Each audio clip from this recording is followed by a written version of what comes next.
والسلام علی اشرف الانبیاء والمرسلین حبیب الہنا و طبیب نفوسنا ابی القاسم محمد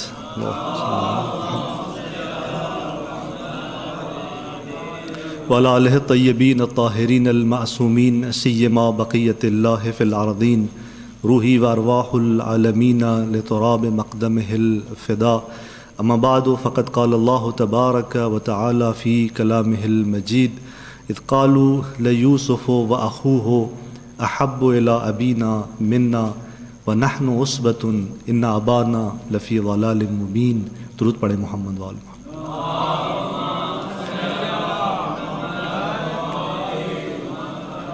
سورہ مبارک حضرت یوسف علیہ السلام میں داستان حضرت یوسف مورد گفتگو ہے۔ اس داستان کے اندر جو پروردگار نے ہمارے اور آپ کے لیے درس قرار دیا ہے، جو درس عبرت قرار دیا ہے، وہ درس عبرت لینا ہے اور اپنے بندگی کے راستے میں اسی درس سے فائدہ اٹھانا ہے کہ کس طرح ہمیں اپنی بندگی کا سفر کرنا چاہیے۔ گزشتہ آیات کے اندر عرض ہوا کہ اس داستان کے اندر آیات ہیں للسائلین، سوال کرنے والوں کے لیے۔ یہ نشانی سوال کرنے والوں کے لیے ہیں۔ اس کا کیا مطلب ہے؟ عرض کیا تھا کہ اس بندگی کے سفر میں قیامت تک جو شخص پروردگار کی طرف بڑھنا چاہتا ہے، بڑھ رہا ہے، وہ اس داستان سے جو درس عبرت ہے اس سے فائدہ اٹھاتے ہوئے پروردگار کی طرف بڑھے گا، اور غیب سے جو ارتباط ہے وہ کس طرح سے قائم ہونا ہے، پروردگار سے کس طرح سے انسان نے رابطہ قائم کرنا ہے، یہ داستان، یہ قصہ ہمارے لیے ایک بہترین اس حوالے سے درس بنتا ہے۔ آج کی اس آیت میں کہ جو اس سورہ مبارکہ کی 8ویں آیت ہے، اور انشاءاللہ اس سورہ مبارکہ محور اس جہت سے تھی کہ داستان پوری سورہ کے اندر ہے، اور اس مبارک مہینے میں جتنی توفیق رہی اس داستان کی جس حد تک ہم بیان کر سکے اور جو نکات ہمارے سامنے ہوں گے وہ بیان کریں گے۔ تو آج کے اس درس کی 8ویں آیت کے اندر باقاعدہ جو حضرت یوسف علیہ السلام کے بھائی ہیں، وہ جو سازش کرنے کے لیے آگے بڑھتے ہیں، وہ اس آیت کے بعد ان کی سازش جو ہے وہ بیان ہونے جا رہی ہے کہ وہ کس طرح سے سازش کرتے ہیں، کیوں کرتے ہیں، کہاں سے ان کا فتنہ جو ہے، گمراہی شروع ہوتی ہے، اور جناب یوسف اس مسیر کے اندر، اس راستے کے اندر کس طرح سے مشکلات کو تحمل کرتے ہیں، برداشت کرتے ہیں۔ تو 8ویں نمبر آیت کے اندر ارشاد ہوا اذ قالوا لیوسف واخوہ احب الی ابینا منا، جب انہوں نے کہا کہ یوسف علیہ السلام اور اس کا بھائی، یہاں پر اس کا جو چھوٹا بھائی تھا وہ مد نظر ہے، جو ان کا سگا بھائی تھا حضرت بنیامین جس کا نام تھا تاریخ کے اندر۔ احب الی ابینا، فرمایا کہ جناب یوسف اور اس کا چھوٹا بھائی یہ ہمارے والد کو زیادہ محبوب ہیں، منا ہماری بنسبت، ہمارے والد کو ہماری بنسبت زیادہ محبوب ہیں، ونحن عصبہ، جبکہ ہم کیا ہیں، ایک طاقتور جماعت ہے، جبکہ ہم ایک طاقتور جتھا ہیں۔ یعنی ہونا یہ چاہیے، اس جملے سے بو کیا آ رہی ہے؟ یہ آ رہی ہے کہ وہ یہ کہنا چاہتے ہیں کہ ہونا یہ چاہیے کہ ہم سے محبت ہو، یعنی حتیٰ محبت کو اپنے لیے مخصوص کرنا چاہتے ہیں کہ اگر والد محبت کرے تو کن سے کرے؟ ہم سے کرے۔ ہم ہیں جو ایک طاقتور جتھا ہیں، عصبہ ہے۔ میں معنی بیان کروں گا کہ عصبہ کسے کہتے ہیں۔ ان ابانا لفی ضلال مبین، یقیناً ہمارے والد کھلی گمراہی میں ہیں۔ اپنے والد گرامی کو جو نبی ہیں ان کو کہہ رہے ہیں کہ وہ کھلی گمراہی میں ہیں۔ تو یہاں پر سب سے پہلا مطلب جو ہے اس آیہ شریفہ کے حوالے سے یہ بنتا ہے کہ جناب یوسف کی نسبت حضرت یعقوب علیہ السلام اگر محبت زیادہ رکھتے تھے تو اس کی وجہ کیا تھی؟ ایسا نہیں تھا کہ اس محبت کی وجہ کوئی دوسری ہو۔ مثال اولاد کے اندر کبھی یہ ہوتا ہے کہ جیسے بعض اہل سنت کی تفاسیر میں ہے کہ ان دو بھائیوں کی والدہ سے جناب یعقوب کو زیادہ محبت تھی، وہ اس دنیا سے چلی گئیں تو اب ان سے زیادہ محبت ہے۔ کہا کہ بعض اہل سنت نے اس طرح سے اس کو لکھا ہے۔ یہ انسان کامل ہیں، ولی پروردگار ہیں، نبی ہیں، ان کے لیے یہ ملاقات نہیں ہوتے، یہ معیار نہیں ہوتا ان کے ہاں۔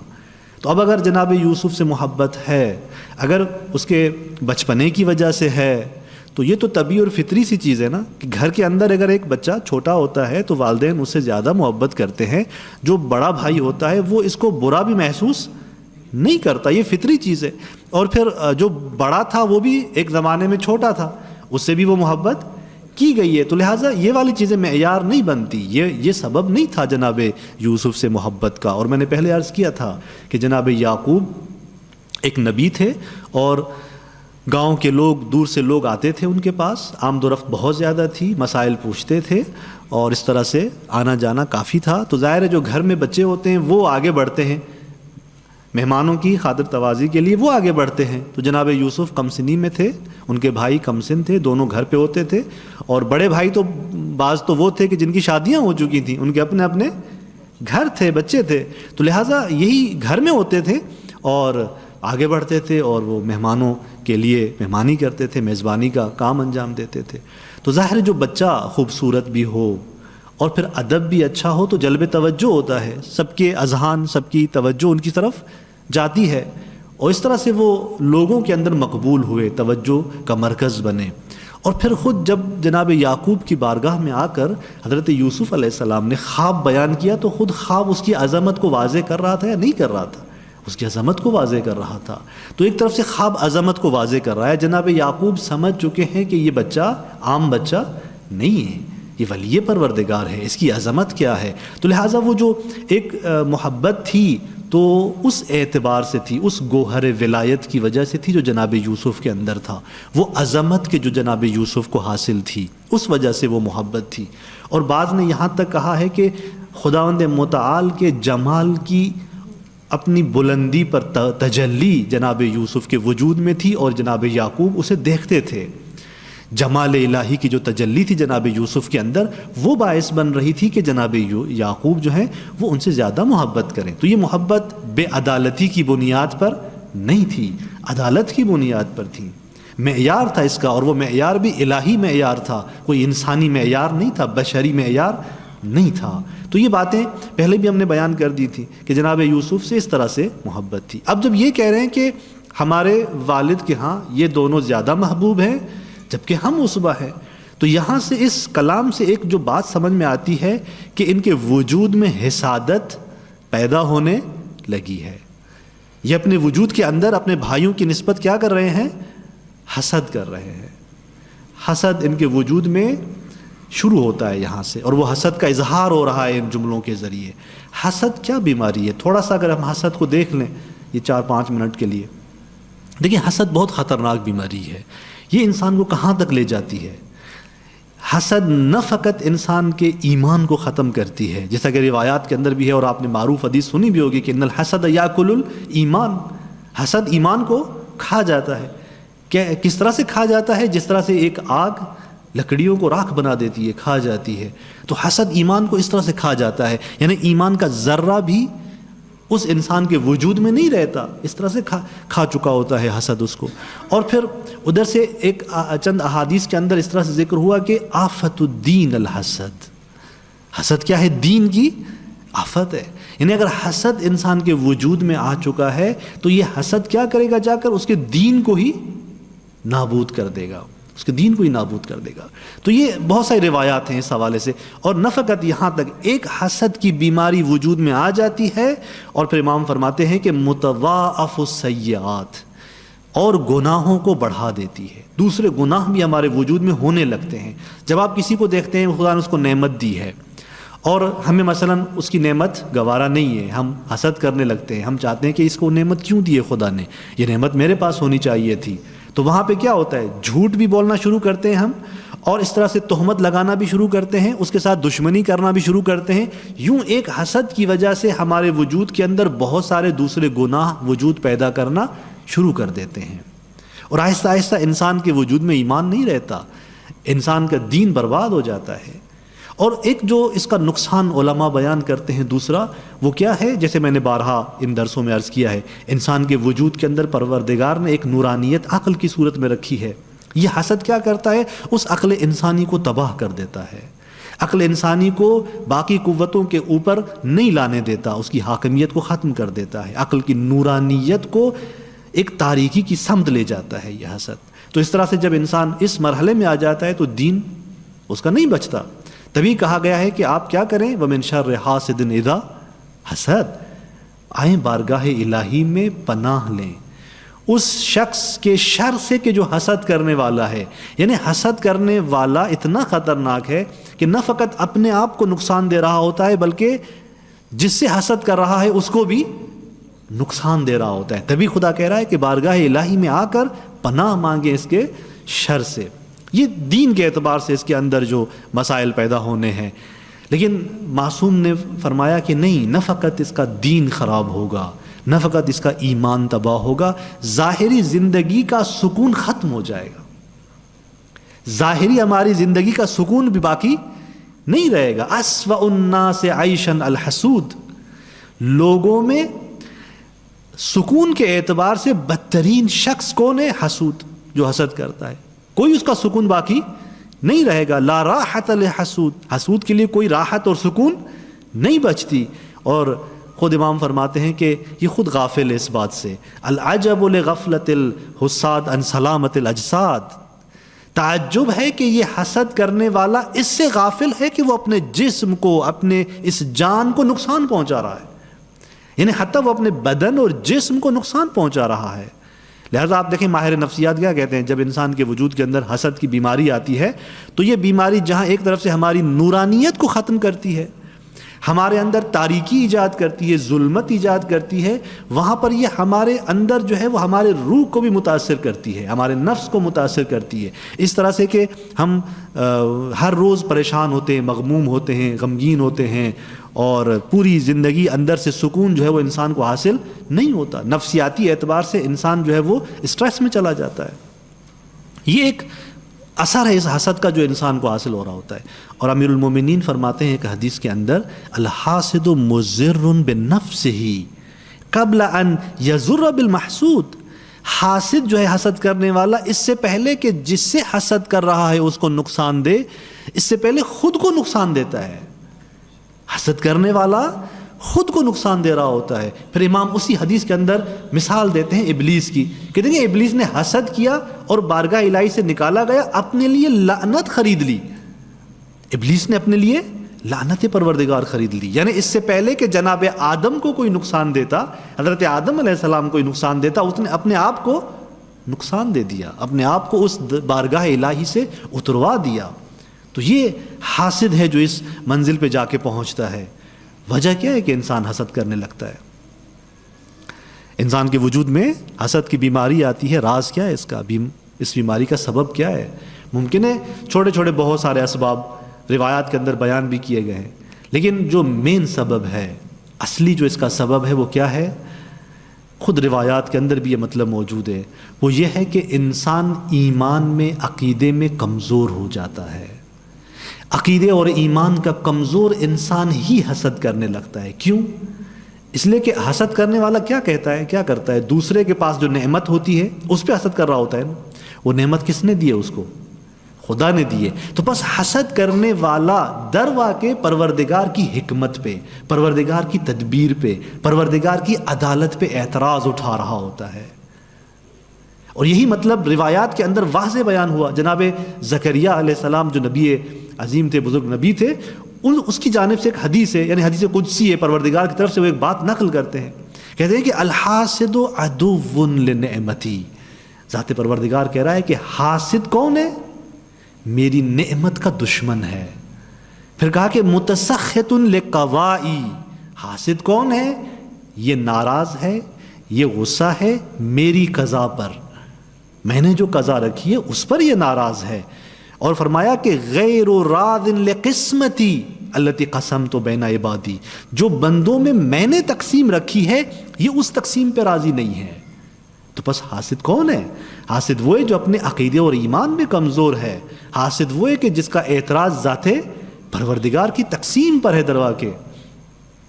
ایک اور حدیث کے اندر ذکر ہوا کہ لا تمدن عینیک الی ذلک، جب خدا کسی کو نعمت دیتا ہے تو اپنی دونوں آنکھوں کو اس کی طرف نہ لے جاؤ۔ اور اپنے وجود کو اس کی طرف توجہ نہ دلاؤ کہ خدا نے اس کو کیوں دیا. کہا کہ فَإِنَّ الْحَاسِدَ سَاخِطٌ لِلنِّعَمِ، دوبارہ کہا کہ یہ حاسد راضی نہیں ہے، میری نعمتوں پر راضی نہیں ہے. زَادٌ لِقِسَمِ، میں جو تقسیم کر رہا ہوتا ہوں اس کا ضد ہے، یہ اس سے ضد کرتا ہے یہ جو میں تقسیم کر رہا ہوتا ہوں. پھر کہا کہ جو اس طرح سے ہے فَلَسْتُ مِنْهُ وَلَيْسَ مِنِّي، وہ مجھ سے نہیں ہے. پروردگار اپنی ولایت سے اس کو خارج کر دیتا ہے. اب دیکھیں انسان جب کسی کی نعمتوں پہ حسد کر رہا ہوتا ہے تو یہ حسد اس کو توحید کے راہ سے ہٹا دیتا ہے، ولایت الہی کی راہ سے اس کو ہٹا دیتا ہے. لہٰذا حسد وجود اسی لیے پاتا ہے کہ دوسروں کے پاس ہم نعمتیں دیکھتے ہیں، ہم خدا کی اس نعمت پہ دروا کے اعتراض کر رہے ہوتے ہیں. بس وجہ کیا ہوئی حسد کی؟ ایمان اور عقیدے میں کمزوری، ذات پروردگار پر اعتراض. دوسرے الفاظ میں یوں کہوں کہ اپنے حال پہ راضی نہ ہونا. حاسد کون ہوتا ہے؟ جو اپنے حال پہ راضی نہیں ہوتا. خدا نے مجھے جس حال میں رکھا ہے، وہ جس کو جتنی نعمتیں دیتا ہے وہ حساب و کتاب کے بغیر نہیں ہوتی، وہ حکمت کے بغیر نہیں ہوتی. اگر اس نے مجھے فقیر رکھا ہے نا، مجھے ایک مال و متاع کے اعتبار سے ایک مختصر حالت دی ہے، نارمل حالت دی ہے، اس کی وجہ یہ ہے کہ میری سعادت اسی میں ہے. اگر وہ مجھے مال و متاع زیادہ دے دیتا شاید میں گناہوں کی طرف نکل جاتا. میرے اندر وہ صلاحیت نہیں ہے کہ جتنی ثروت اس نے مجھے دیے میں اس کو انفاق کرنے لگتا، نہیں، میں گناہوں کی طرف نکل جاتا. لہٰذا اگر وہ کسی کو نعمت دے رہا ہے تو وہ حساب و کتاب سے ہے. ہم خدا کی عدالت کو زیر سوال لے آتے ہیں. کسی کو ایک آنکھ دے دی تو ہم کیا کہتے ہیں؟ شکوہ کرنے لگتے ہیں، خدا نے اندھا بنا دیا ہمیں. یہ کہتے ہیں نہیں کہتے؟ جبکہ خدا نے اندھا بنا دیا یعنی کیا مطلب؟ یعنی میں کہتا ہوں خدا نے میرے وجود میں نقص رکھ دیا ہے. آیا نقص اور عیب کوئی چیز ہے جو خدا نے خلق کی ہے اور میرے وجود میں رکھی ہے؟ عیب نام کی کوئی چیز ہے جو خدا نے خلق کی ہو؟ دقت کیجئے گا، یہ بہت عمیق جملہ ہے. عیب نام کی کوئی چیز ہے جو خدا نے خلق کی ہو اور میرے وجود میں رکھ دی ہو؟ ہرگز. ایک نعمت کو کم کر دیا ہے، ایک نعمت کو کم کر دیا ہے، نہ یہ کہ کوئی اضافی عیب میرے وجود میں رکھ دیا ہو. اس پہ توجہ کیجئے گا، ایسا نہیں ہے. میں کہتا ہوں مجھے خدا نے اندھا خلق کیا ہے. بھائی یہ آپ کہہ رہے ہو اندھا خلق کیا ہے، یوں کہو نا کہ مجھے ایک نعمت کم دی ہے خدا نے. اگر فرض کریں نظام ہستی میں، توجہ کیجئے گا اس پر، اگر خدا ہم میں ہر ایک کو ایک ہی آنکھ دیتا تو پھر ہم دونوں آنکھوں کو سالم سمجھتے اور ایک آنکھ کو عیب سمجھتے. اگر اس نظام میں خدا تمام انسانوں کو ایک ہی آنکھ دیتا تو اس وقت ہمارے ذہن میں کیا آتا کہ دونوں آنکھ صحیح تھی، ایک دیے تو یہ عیب ہے، ہم یہ کہتے. اس وقت کیوں نہیں کہتے کہ یہ ایک آنکھ عیب ہے؟ اب کیوں کہہ رہے ہیں کہ جب سب کو دو آنکھیں ہیں، کسی ایک کو ایک آنکھ ہے، تو اب کیوں کہہ رہے ہیں کہ یہ عیب ہے؟ اس لیے کہ اب ہم موازنہ کرنے جا رہے ہیں. اس کو فی نفس ہی دیکھیں تو عیب نہیں ہے، موازنہ کرنے جا رہے ہیں. خدا نے سانپ کو خلق کیا ہے نا، زہر دی ہے نا اس کے وجود میں. اگر سانپ کو دیکھو، اس کی زہر کو اس کے اعتبار سے دیکھو تو یہ کمال ہے اس کا، یہ اس کی جان ہے، اس کی حیات ہے. سانپ کا وجود ہی ایسا ہے. سانپ خلق ہونا ہے تو ایسے خلق ہونا ہے. ایسا تو نہیں ہو سکتا خدا سانپ کو خلق کرے زہر نہ رکھے اس کے اندر. یہ زہر اس کی حیات ہے. ہاں وہ میرے لیے نقصان دہ ہے نا، وہ میرے لیے نقصان دہ. پھر میں کہتا ہوں خدا نے سانپ کیوں خلق کر دیا؟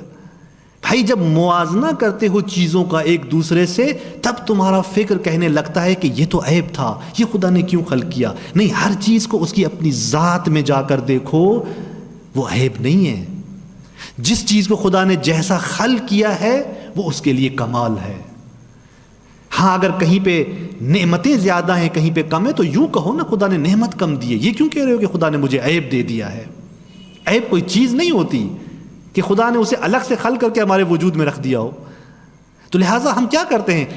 حاسد کیا کرتا ہے؟ موازنہ کرتا ہے. خود کو دیکھتا ہے میرے پاس تو نعمت نہیں ہے، اس کو دیکھا اس کے پاس تو مال و متاع ہے.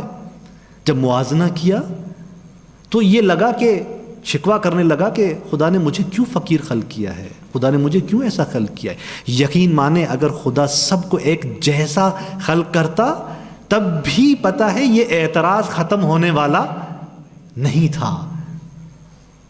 پتہ ہے کیسا اعتراض ہوتا پھر؟ میں اس وادی میں زیادہ تفصیل سے نہیں جا رہا، فقط ایک نقطہ بتا رہا ہوں۔ اگر سب کو ایک جیسا بناتا، سب کو ایک ہی مال و متاع دیتا، سب کو ایک ہی مال و متاع دیتا، پھر بھی اعتراض ہوتا کہ میں اس نمبر پہ کیوں ہوں، وہ اس نمبر پہ کیوں ہے۔ اعتراض کبھی ہمارا ختم ہونے والا؟ ماچس کی تیلیوں کو آپ نظر میں رکھیں، ایک جیسی ہوتی ہے نا، اگر ان کو اختیار دیا جائے، بولنا دیا جائے، تو ایک تیلی ادھر سے کہے گی مجھے یہاں کیوں رکھا گیا ہے، مجھے وہاں رکھا جاتا۔ دیکھیں اعتراض ختم ہونے والا نہیں ہے ہمارا، لہٰذا خدا نے جتنا کچھ دیا ہے اس پہ راضی رہیں، جتنا کچھ دیا ہے اس پہ قانے رہیں۔ اگر یہ خاصیت ہمارے وجود میں آ گئی، ہم کبھی بھی حسد نہیں کریں گے، ہم کبھی بھی خداوند متعال کی حکمت پہ، اس کی تدبیر پہ، اس کی عدالت پہ اعتراض کرنے نہیں لگیں گے۔ لہٰذا یہ خود معصوم نے خود اس کی طرف اشارہ کیا کہ من رضی بحالہ لم یعتبرہ الحسد، اگر اپنے حال پہ کوئی راضی ہو گیا، حسد اس کی سمت نہیں آئے گا۔ خود معصوم نے اس کو بیان کیا ہے۔ تو بس حسد کب آتا ہے؟ جب ہم موازنہ کرنے لگتے ہیں، جب ہم دوسروں کو نگاہ کرنے لگتے ہیں۔ میں ایک واقعہ بیان کرتا ہوں، تربیتی واقعہ ہے۔ نبی مکرم صلی اللہ علیہ وآلہ وسلم کے زمانے میں ایک شخص جس کا نام ثعلبہ تھا، ثعلبہ بن حاطب، نبی کے پیچھے نماز پڑھتا تھا اور صف اول میں آ کے بالکل پیچھے کھڑا ہو جاتا تھا نماز پڑھنے کے لیے۔ ایک مرتبہ، اچھا مال و متاع میں خدا نے اس کو جو ثروت دی ہوئی تھی وہ نارمل تھی، بیچارہ اتنا امیر نہیں تھا کہ انفاق کرتا یا کوئی بڑا حال ہوتا، اتنا دیا تھا کہ اس کی اپنی زندگی کے لیے کافی تھا۔ ایک مرتبہ نبی اکرام اسلام کے پاس آتا ہے، کہتا ہے کہ یا رسول اللہ، آپ تو نبی ہیں نا، خدا تو آپ کی سنتا ہے، آپ کی حاجت خدا رد تو نہیں کرتا، میرے لیے ایک دعا کریں۔ کون سی دعا کریں؟ میں مالدار بن جاؤں، خدا مجھے ثروت زیادہ عنایت کرے۔ نبی نے پتہ ہے کیا جملہ کہا کہ اس ثعلبہ، تو جس حال میں ہے نا، اس حال میں تو خدا کا شاکر بھی ہے، شکر کر رہا ہے کہ نہیں کر رہا؟ کہا جی کر رہا ہوں۔ کہ اس حال پہ راضی رہے، اس سے آگے جائے گا وہ مال کیا فائدہ انسان کو دے گا کہ جب انسان ثروت میں آ جائے اور خدا کے شکر سے دور ہو جائے۔ لیکن اس نے اصرار کیا کہ نہیں، آپ میرے لیے دعا کریں، ایک بار نہیں، دو بار نہیں، اصرار کیا۔ نبی تھے، انہوں نے دعا مانگی۔ جب دعا مانگی تو آہستہ آہستہ اس کے پاس ثروت آنے لگی، مال مویشی آنے لگے، کچھ بھیڑ بکریاں اس کے پاس آ گئیں، اس سے مال بڑھنے لگا۔ شہر میں رہتا تھا، اتنا مال بڑھنے لگا کہ شہر میں جو مال مویشی والے ہوتے ہیں وہ شہر میں نہیں رہتے، کیونکہ وہ شہر میں ان مال مویشیوں کو نہیں رکھ سکتے، لہٰذا اتنا بڑھ گیا اس کا مال کہ وہ دیہات میں چلا گیا، شہر سے سائڈ چلا گیا۔ ایک بڑا جو ہے وہ باڑہ بنا لیا اس نے، بہت ثروت ہو گئی اس کے پاس۔ ہر روز نماز پڑھنے پیچھے آتا تھا، پھر ایک دن بعد آنے لگا، ایک دن چھوڑ کے ایک دن آنے لگا۔ جو ہر روز نماز پڑھنے کے لیے نبی مکرم کے پیچھے آتا تھا، اب وہ ایک دن کے بعد، ایک دن کے گیپ سے آنے لگا، پھر 2 دن کے گیپ سے، پھر 3 دن کے گیپ سے، یہاں تک کہ وہ بالکل ہی غائب ہو گیا جماعت سے۔ اور پھر یہاں تک کہ جب زکوٰۃ کی آیہ مبارکہ نازل ہوئی اور پھر نبی گرامی اسلام نے اپنے افراد کو بھیجا کہ ثعلبہ کے پاس جاؤ اور زکوٰۃ لے آؤ، خدا نے اب اس کو اتنا مال دیا ہے، ثروت دی ہے۔ جب وہ وہاں پہنچتے ہیں تو پتہ ہے وہ کیا کہتا ہے؟ کہتا ہے میں زکوٰۃ دوں، زکوٰۃ میں دوں تو پھر یہ جو ہمارے درمیان اسلامی ملک کے اندر یہودی اور مسیحی رہتے ہیں، ہم ان سے فدیہ لیتے ہیں، جزیہ لیتے ہیں، تو پھر میں جزیہ دوں؟ زکوٰۃ کو جزیہ اور فدیہ کہنے لگا۔ میرے اور پھر جو ہے وہ غیر مسلمانوں میں کیا فرق رہے گا، میں نہیں دوں گا، انکار کر دیا۔ جب وہ پہنچے نبی گرامی اسلام کے پاس اور بتایا، حال حوال دیا، تو نبی نے کہا افسوس ہو اس پر، وائے ہو اس پر، افسوس ہو اس پر، افسوس کرنے لگے۔ کیوں؟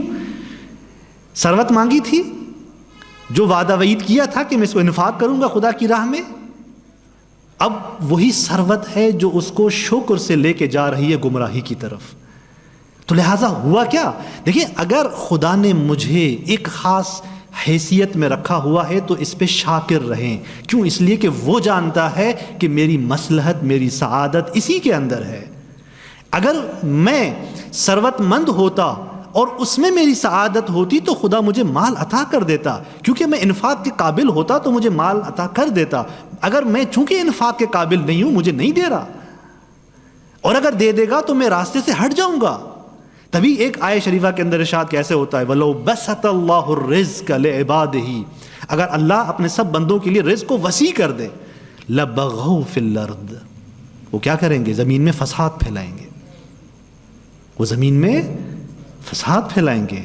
وَلَكِنْ يُنَزِّلُ بِقَدْرِ مَا يَشَاءُ، جتنی مقدار میں وہ چاہتا ہے، اس کی مصلحت تقاضا کرتی ہے، اتنا وہ نازل کرتا ہے۔ کیوں؟ اِنَّهُ بِعِبَادِهِ خَبِيرٌ بَصِيرٌ، وہ اپنے بندوں کے بارے میں زیادہ جاننے والا ہے، زیادہ ان کو بہتر سے جانتا ہے۔ لہٰذا یہ پروردگار اگر کسی انسان کو جس حالت میں قرار دے رہا ہے، وہ انسان اس حالت پہ راضی رہے، کیونکہ سعادت اسی کے اندر ہے۔ وہ ذات دیکھتی ہے کہ اگر اس انسان کی سعادت اس میں ہے کہ یہ فقیری کی حالت میں کمال کو پہنچے گا، خدا اسے فقیر بنا دیتا ہے۔ اگر دیکھتا ہے کہ اس شخص کی سعادت تک کی منزل اس میں ہے کہ اس کو بیمار بنا دوں، اس کو میں مصیبت میں ڈال دوں، تو اس کو بیماری دے دیتا ہے۔ اگر خدا دیکھتا ہے کہ نہیں، اس کی سعادت اس میں ہے کہ میں اس کو مال و متاع دے دوں، اس لیے کہ اس کے ذریعے فقیر بھی کھائیں گے، یہ انفاق کرنے لگے گا، یہ سعادت اور کمال تک پہنچے گا، خدا اسے مال و متاع بھی دے دیتا ہے۔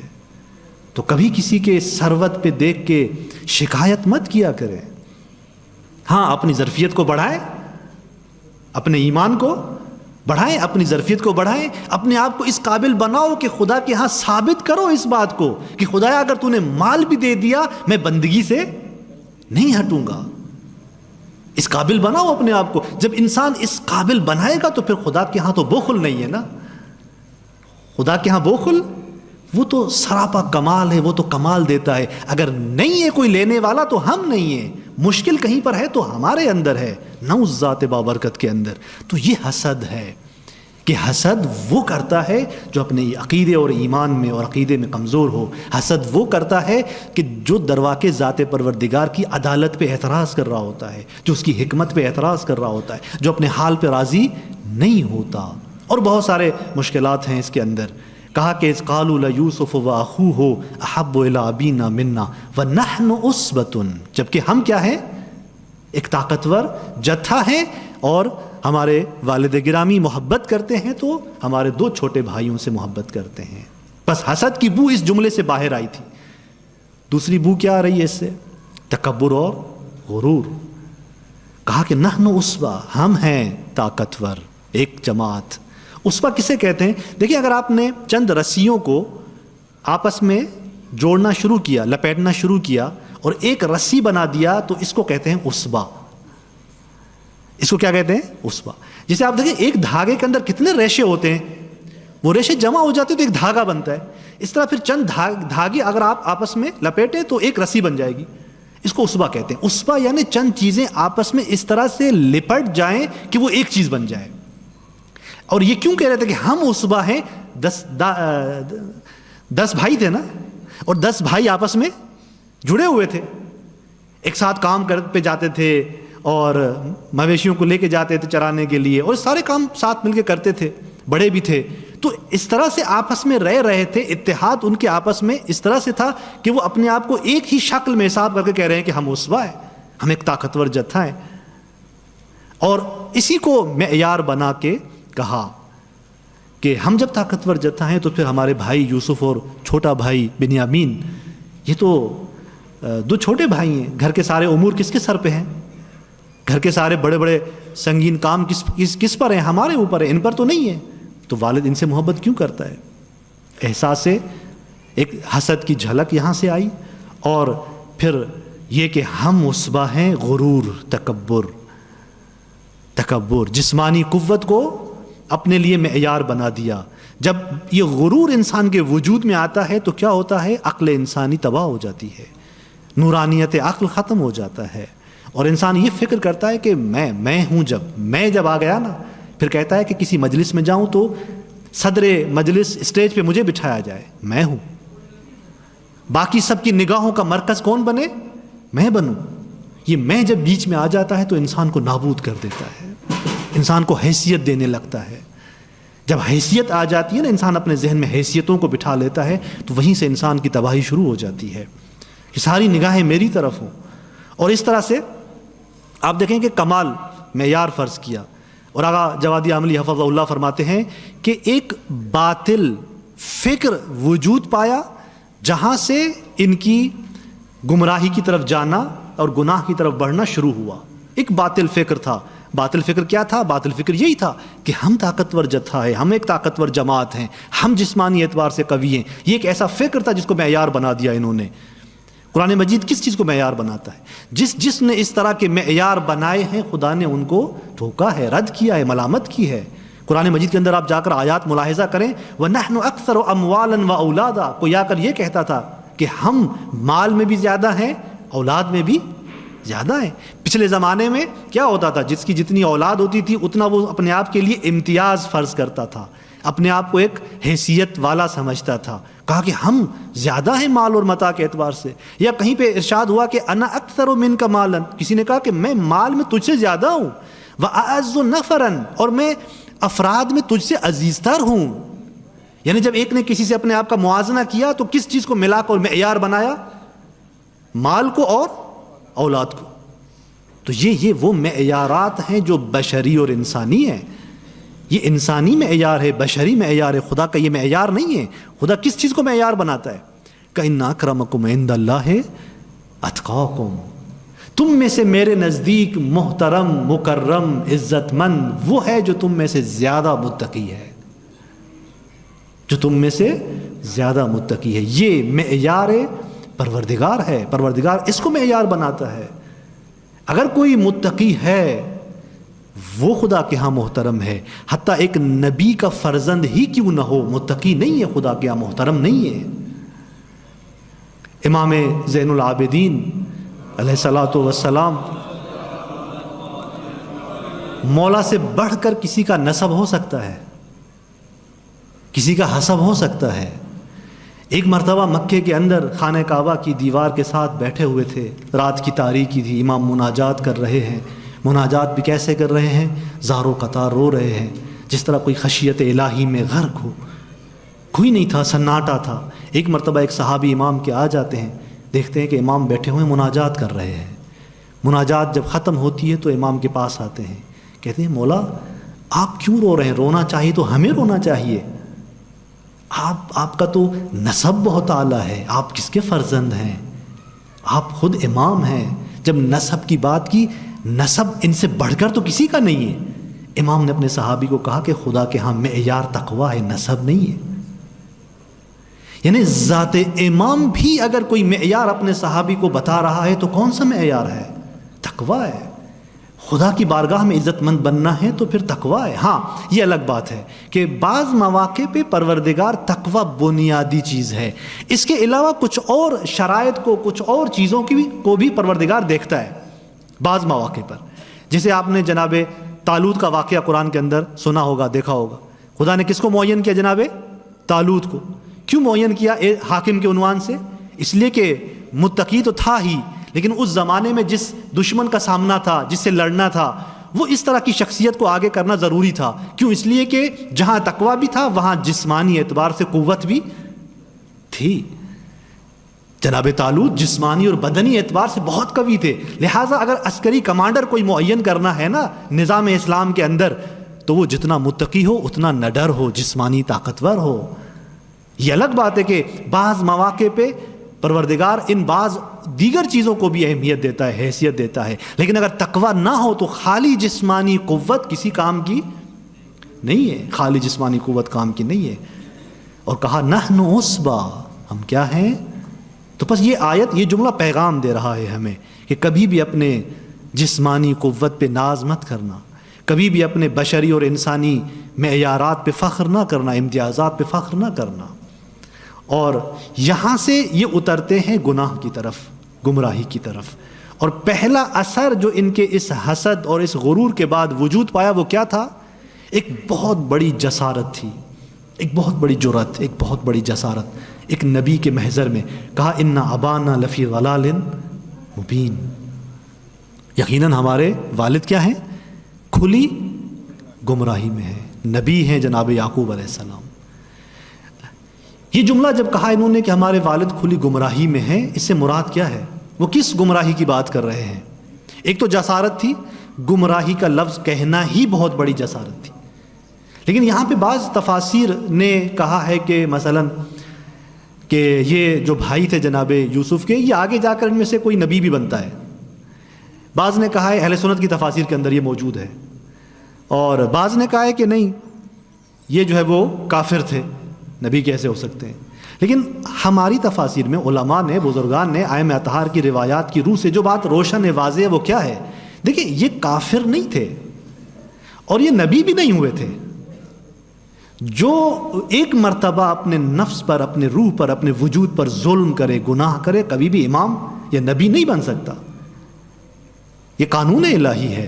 ہاں، یہ گناہ کبیرہ کر بیٹھے تھے، اپنے والد کی نسبت ضلالت کی نسبت دے بیٹھے تھے، اور کہا کہ ہمارے والد کھلی گمراہی میں ہیں۔ جناب یعقوب کے حوالے سے یہ جانتے تھے کہ وہ نبی ہیں، مومن ہیں، ایمان الہی ہے ان کے پاس۔ پھر اس ضلالت سے مراد یہ نہیں تھا کہ حضرت یعقوب کو مومن نہ سمجھتے ہوں۔ ضلالت کو اس معنی میں نہیں لے کے جا رہے تھے کہ کوئی دینی ضلالت ہے، عقیدتی ضلالت ہے، ایمانی ضلالت ہے، نہیں۔ عملی میدان کے اندر جناب یعقوب کو اپنے اولاد سے رویے کے سلسلے میں گمراہی کی نسبت دے رہے تھے کہ جناب یعقوب نے غلطی کی ہے، گمراہی، ضلالت۔ کس پیرائے میں، کہاں پر؟ اپنے گھر میں، اپنے بچوں سے محبت کے اس سلیقے میں، رویے میں وہ گمراہی میں ہیں۔ یہ نسبت انہوں نے دی تھی، یہاں تک ان کی یہ جسارت تھی، وإلا وہ کافر نہیں تھے، کیونکہ اگر کوئی کافر ہوتا ہے تو کوئی نبی کسی کافر کے لیے دعا نہیں کرتا۔ یہ قانون الہی ہے۔ آیت کے اندر ارشاد بھی ہے نا کہ وما کان للنبی والذین آمنوا ان یستغفروا للمشرکین۔ جو نبی ہوتا ہے، یہ جو ایمان لاتے ہیں، ان کو یہ اختیار نہیں ہے، یہ حق نہیں ہے کہ وہ کافر اور مشرکین کے لیے کوئی دعا کریں، استغفار کی دعا کریں، نہیں، ان کو یہ حق نہیں پہنچتا۔ اسی سورہ مبارک یوسف کے اندر 97 آیت نمبر میں آپ جا کر دیکھیں، قالو، انہوں نے آ کر کیا کہا اپنے والد گراں، آخری اس مرحلے میں، اس داستان کے آخری مراحل کے اندر کیا کہا؟ یا ابانا، اے ہمارے والد، استغفر لنا ذنوبنا، ہمارے گناہوں کی مغفرت مانگ پروردگار کی بارگاہ میں، ہمارے لیے بخشش طلب کر، انا کننا خاطئین، ہم کیا تھے؟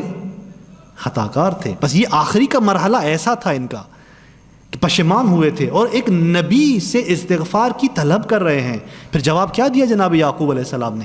قال سوف استغفر لکم ربی، میں ان قریب تمہارے لیے اپنے پروردگار سے مغفرت چاہوں گا، طلب کروں گا، انہ هو الغفور الرحیم۔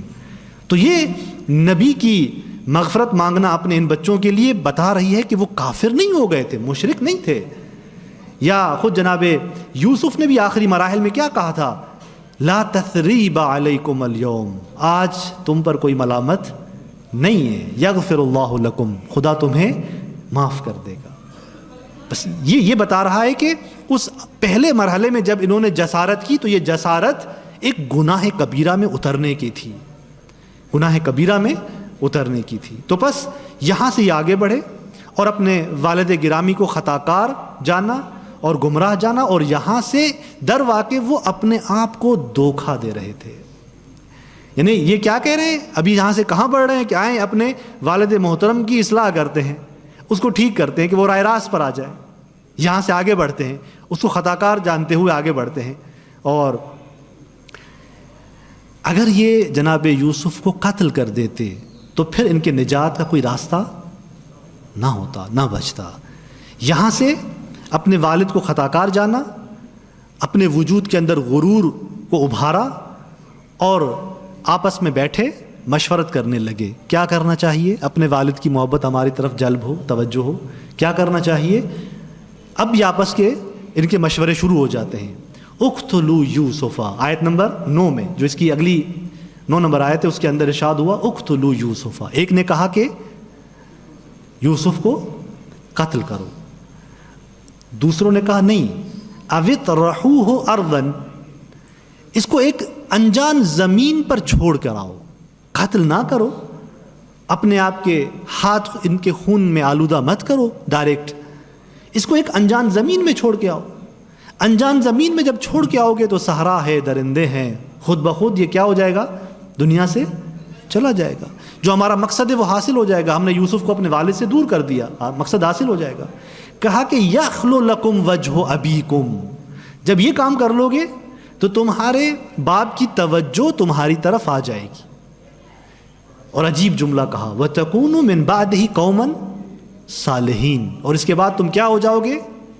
قوم صالح، اور اس کے بعد تم کیا ہو جاؤ گے؟ نیک صالح ہو جاؤ گے۔ عجیب فکر ہے۔ اچھا، یہاں پر اس آیے کریمہ سے کہ کچھ کہہ رہے ہیں کہ اس کو قتل کر دیں، کچھ کہہ رہے ہیں کہ اس کو انجان زمین پہ چھوڑ کر آئیں، ایک جو چیز سامنے آتی ہے وہ کیا کہ بھائیوں کے اندر جو حسد کا مرتبہ تھا وہ ایک جیسا نہیں تھا۔ کچھ کے اندر اپنی شدت پر تھا، تبھی کہا کہ جناب یوسف کو قتل کر دو۔ کچھ کے اندر کچھ نیچے لیول کا تھا، ان کی نسبت کم تھا، لہٰذا کہا نہیں اپنے ہاتھ خون میں آلودہ نہ کرو، ان کو انجان زمین پہ چھوڑ کر آؤ۔ یہ دو تجویز پیش ہوئیں، اور ہدف کیا تھا کہ ہمارے والد کی توجہ ہماری طرف ہو جائے۔ عجیب دیکھیں حکمت الہی، یہ کام کرنا چاہ رہے تھے کہ والد ہماری طرف توجہ کریں، اور ہوا برعکس۔ جب یہ انہوں نے کچھ کر لیا تو ہوا کیا؟ ایک تو جناب یعقوب نے بات کرنا چھوڑ دی، اور پھر خدا کی حکمت دیکھیں کہ جناب یعقوب جو ہیں وہ نابینا ہو جاتے ہیں، وہ بینائی ہی نہیں رہتی کہ جو ان کی طرف توجہ کرے۔ جو یہ چاہ رہے تھے وہ تو ہوا نہیں، اور پھر کہہ رہے ہیں کہ قوم صالح بن جائیں گے۔ یہ عجیب جملہ ہے، قوم صالح بن جائیں گے، یعنی کیا کریں گے؟ توبہ کر لیں گے۔ آئیں گناہ کرتے ہیں اور پھر توبہ کر لیں گے۔ توبہ جس کو خدا نے ہمارے لیے راہ امید کے طور پہ قرار دیا کہ اگر انسان نادانی میں، کہیں تاریکی میں، کہیں ظلمت میں اتر جائے گناہ کی، تو وہاں پر اس کے لیے خدا نے راہ امید رکھی ہے کہ پلٹ آئے میری طرف اس توبہ کے ذریعے۔ ایک مہربان ماں کی طرح جیسے وہ اپنے بچے کی طرف نگاہیں کر کے بیٹھی ہوئی ہوتی ہے کہ یہ گھر کی طرف آ جائے، نافرمان بچہ ہوتا ہے، ماں کہتی ہے پھر بھی یہ پلٹ آئے، اگر وہ پلٹ آ جاتا ہے تو جگہ دیتی ہے۔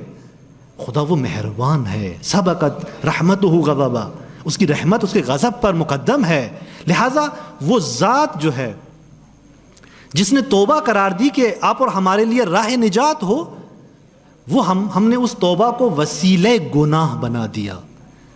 جو توبہ بخشش کا سبب تھا ہم نے اس کو وسیلہ بنا دیا، کس کا؟ گناہ کا۔ شیطان نے آ کر ان کو تلقین کرنا شروع کر دی، شیطان نے ان کی اس طرح رہنمائی کرنا شروع کر دی کہ دیکھیں خدا نے توبہ تو رکھی ہے، آؤ گناہ کرو، اس کے بعد کیا کر دو؟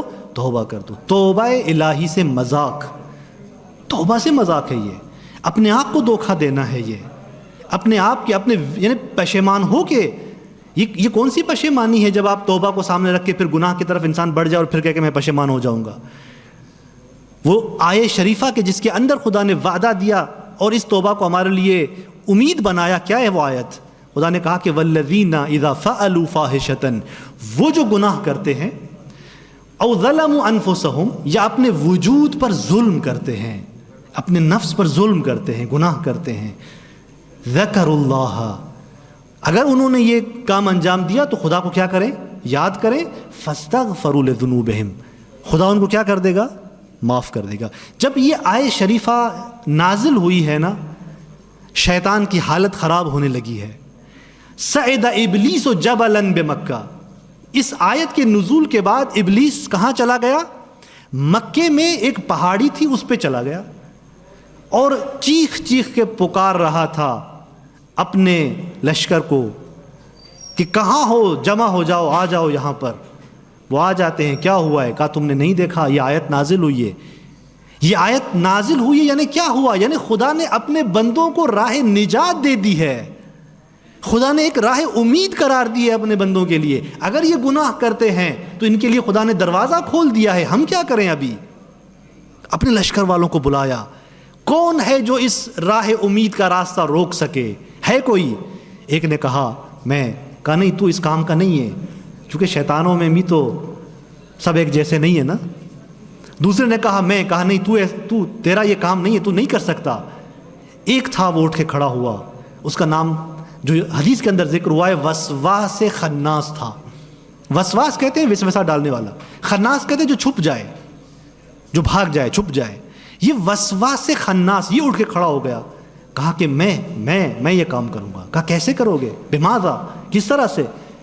کہا پہلے میں کیا کروں گا, ان کے ذہن میں یہ بات ڈالوں گا کہ دیکھیں خدا نے تو توبہ کا راستہ بنایا ہوا ہے نا, تو آؤ کیا ہے 2 منٹ کا گناہ کر لیتے ہیں, ایک لہجے کا گناہ کر لیتے ہیں, نامحرم کو دیکھ لیتے ہیں کیا ہے اس کے اندر, توبہ کر لیں گے, اس کے بعد توبہ کر لیں گے, خدا معاف کر دے گا. کہ میں ان کے ذہن میں یہ بات بٹھاؤں گا. شیطان کہتا ہے وہ بھی تو چالاک تھا نا, کہ تو نے یہ کر دیا اور پھر وہ توبہ کر لیں تو پھر بھی تو معاف ہو جائیں گے نا. کہا کہ نہیں, اس کے بعد انسیتہم الاستغفار, یہ سلسلہ یہاں نہیں رکے گا. یہ آئیں گے, گناہ انجام دیں گے, اس کے بعد میں ان سے استغفار کو بھلا دوں گا. میں کچھ اس طرح سے کروں گا کہ ان کے ذہنوں میں معافی مانگنا, طلب کرنا, استغفار کیا ہو جائے گا, ذہن میں ہی نہیں آئے گا. یعنی دیکھیں کبھی کبھی انسان سوچتا ہے کہ خدا نے توبہ کا راستہ رکھا ہے, چلے میں یہ گناہ انجام دے دیتا ہوں, کل جا کے میں توبہ کروں گا. کیا پتہ توبہ سے پہلے ہماری حیات چلی جائے, کیا پتہ اصلاً میں اس توبہ کی توفیق ہی پیدا نہ کر سکوں. یہ دشمن خطرناک آپ کے سامنے ہیں. یہ صبح شام ان کو نیند نہیں ہے, آپ سو جاتے ہیں, یہ نہیں سوتے, یہ آپ کے ساتھ ہیں, ہر طرح سے کوشش کرے گا. کہ میں ہر طرح سے کوشش کروں گا کہ اس کی طرف جو ہے استغفار ذہن میں نہ آئے. تو شیطان نے کہا تو ٹھیک بندہ ہے, قیامت تک میں نے تجھے اس کام پہ مقرر کر دیا اور تو نے یہ کام قیامت تک ایسے کرنا ہے. پتہ ہے شیطان یہ ہمارے ذہن میں اس طرح سے ہمیں آمادہ کر کے گناہ میں اتار کے کیا کرنا چاہ رہا ہے. اگر کسی نے اس طرح سے توبہ کو وسیلہ بنایا گناہ کا اور گناہ کے اندر اتر گیا تو پتہ ہے کیا کر رہا ہوتا ہے وہ, یہ ہوتا ہے, اس کو بزرگان کہتے ہیں, یعنی یہ خداوند متعال کے ساتھ مکر کرنا ہے. یہ پروردگار کے ساتھ کیا ہوا, اور جو خدا سے مکر کرے پھر اس کے مقابلے, یعنی وہ کس کو دشمن بنا دیا اس نے, ذات الہی کو, پروردگار سے مکر. جس نے راہ رحمت بنائی ہمارے لیے, ہم نے اس راہ کو راہ جرات بنا دی, وہ بھی اسی کے خلاف. جس نے کہا نافرمانی کرو تو میں تمہارے لیے رحمت کا دروازہ کھول رہا ہوں, آ جانا میری سمت, اور اسی کے ہی خلاف ہم نے اسی راہ رحمت کو راہ جرات بنا دیا, جرات پیدا کرنا شروع کر دی ہم نے. لہذا کہا کہ وَتَكُونُوا مِن بَعْدِهِ قَوْمًا صَالِحِينَ, کیا مسئلہ ہے, آ جاؤ اس کے بعد ہم کیا کریں گے, صالح بن جائیں گے. یہ خداوند متعال سے مکر ہے, یہ بارگاہ الہی میں آ کر اس سے دشمنی ہے.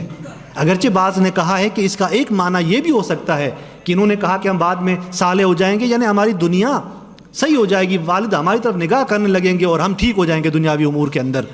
لیکن بزرگان فرماتے ہیں کہ اس کا معنی یہ کہ نہیں, اس سے بالاتر مراد ہے کہ انہوں نے توبہ کو ذریعہ بنایا اپنے گناہ کا, جرات کی ذات الہی کے مقابلے میں. اور پروردگار سے جو مکر کرتا ہے پھر اس کا کوئی گارنٹی نہیں ہے کہ یہ اس گناہ کے بعد توبہ کی توفیق بھی پیدا کرے. ہے نا انسانوں کے اندر کچھ ایسے لوگ, خدا کیا کہتا ہے, سمن بکمن عمین فہم لا یرجعون. یعنی انسان ایک مرتبہ اس بندگی کے اندر گناہ کے اس مرحلے پہ پہنچ جاتا ہے, بندگی سے نکل کر اس وادی میں اتر جاتا ہے کہ خدا اس کو چھوڑ دیتا ہے.